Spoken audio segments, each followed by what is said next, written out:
Hello everyone, my name is Mandi Lynn. I'm the author of the young adult novel Essence and historical fantasy novel I Am Mercy. And today we're in a new filming location. So I just moved into a new house. Me and my boyfriend Phil, we bought a house. So we renovated this room. If you want to see the vlog of where we did that, be sure to look at the link down below or up there in the cards. But it's gonna be prettier later, I promise. I just haven't gotten to that step yet. Anyways, today we're going to be talking about why you should do book reviews, why you should help support indie authors, and different things like that. And if you stick around to the end, I'm going to actually do a book review. So as an indie author, it's super important that I get support from my readers like you guys, and support includes things like tweets about my book, photos of my book on Instagram, and different things like that. So while all that is awesome and dandy, the best thing you can do for an author is to actually write a book review. A book review is the holy grail of supporting indie authors. So why do you need to write a book review? Well, first of all, it's not that hard to do. You may think that when you're done reading a book, you're done, but you're not. You still need to write the book review.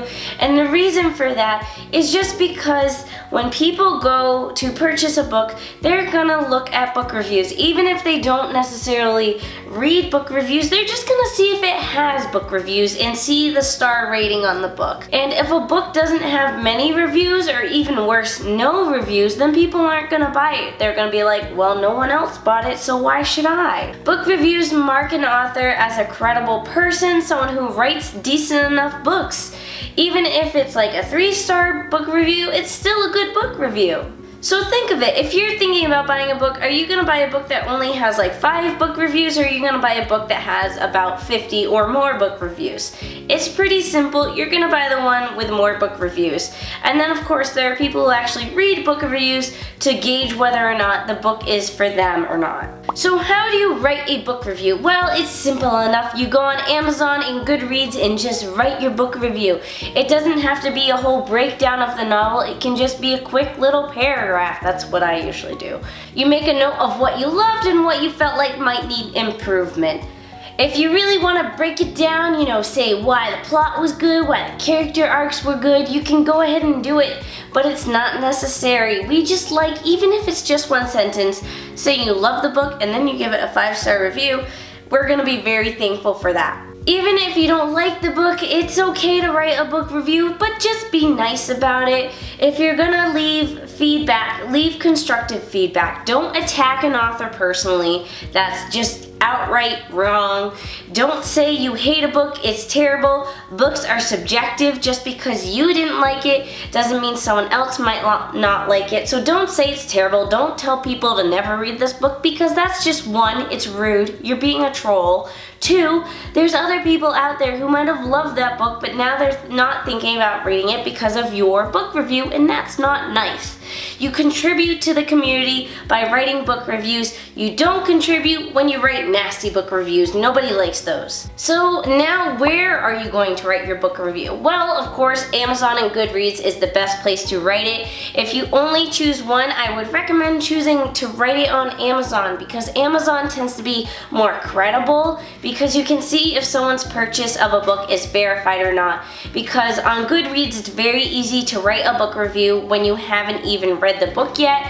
On Amazon, you can do this as well, but you can tell who actually bought the book and reviewed it and who just decided to review it. There's that little checkbox of verified purchase that says, okay, this person bought the book and now they're reviewing it, so they probably read it.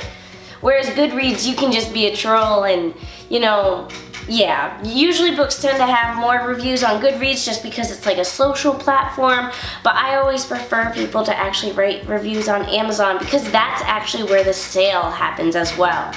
So people are looking at Amazon when they're going to buy a book, not at Goodreads always. Alright, so now it's time to practice what I preach and actually do a book review. So I don't normally do book reviews on my channel, but I am going to do one today to kind of show you guys how it's done. So I'm going to be reviewing The Savior's Champion by Jenna Moreci. She is an authortuber. She's huge. If you haven't heard of her yet, I'd be very surprised. But she has her second novel, The Savior's Champion, and I was given the novel for free to review in return of a book review like so. So here I am, I'm supporting an indie author, just like what you should do for my books. Wink wink, nudge nudge.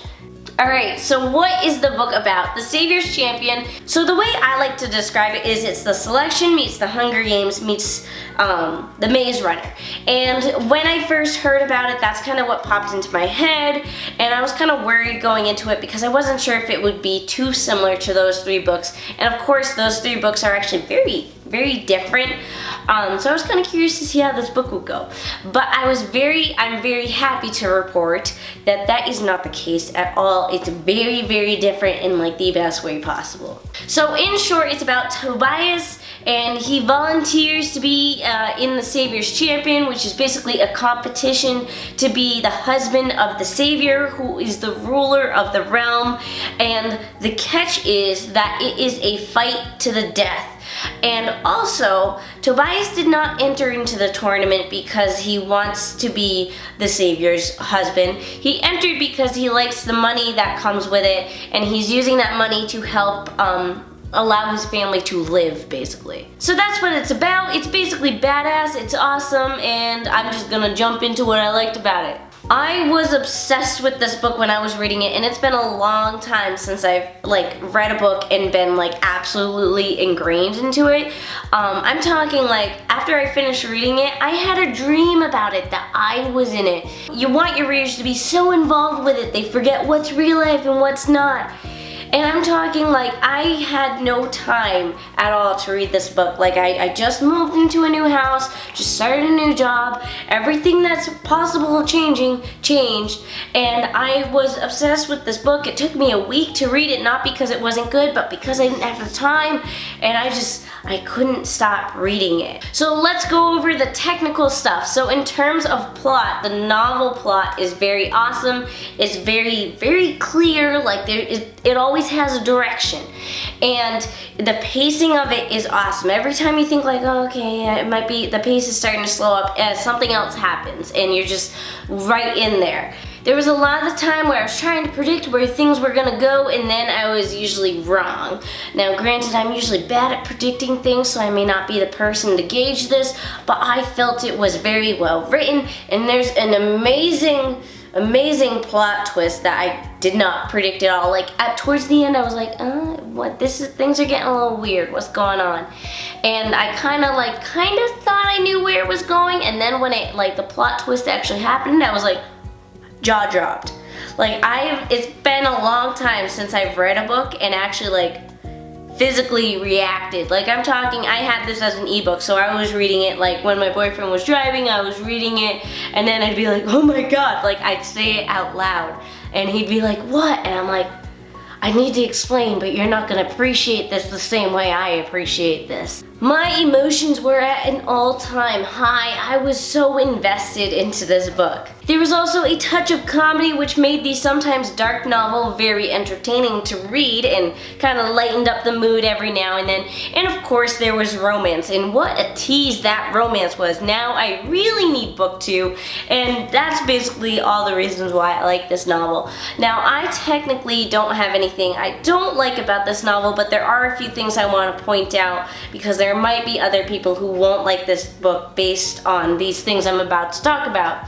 So the first thing is that this book is very vulgar. Like I'm talking lots of use of the C word. So if you're easily insulted by those things, I don't necessarily recommend this book. It felt very appropriate for the book, for the setting and the characters and all that. But if you don't like a lot of swearing, I would stay away from this book maybe, because it's like every other sentence there's a swear or something like that. It's also very gruesome. You know, it is a fight to the death, and Jenna, she spares no details. So if the thought of someone's stomach cutting open and you seeing their guts being like laid out onto the floor, if that kind of like turns you off, this might not be a book for you. And on that note, you may be like, oh, why'd she write it like that? You have to remember that this is an adult novel. Her previous novel was a young adult novel, but this one is an adult. So things are a little more edgy, a little more gruesome, and a little more vulgar, or maybe a lot more vulgar. But I liked it. I personally liked it. I felt it was very appropriate for the book. Maybe every now and then a little bit too much. But again, the more you get sucked into the characters, the more you realize that it's just part of the book. It's part of the setting. That's how they talked. But I did just want to point that out because I feel like there's a lot of people who's going to go into this thinking that it's a young adult novel when it's not, and it's an adult novel with mature content. Anyways, that's it for today's video. If you've read my novels, be sure to leave them a review, and I will greatly appreciate it. And that's it for today. Be sure to leave me a comment down below if you write reviews for novels or not. I really hope you do. And as always, give this video a thumbs up and subscribe. Thank you for watching.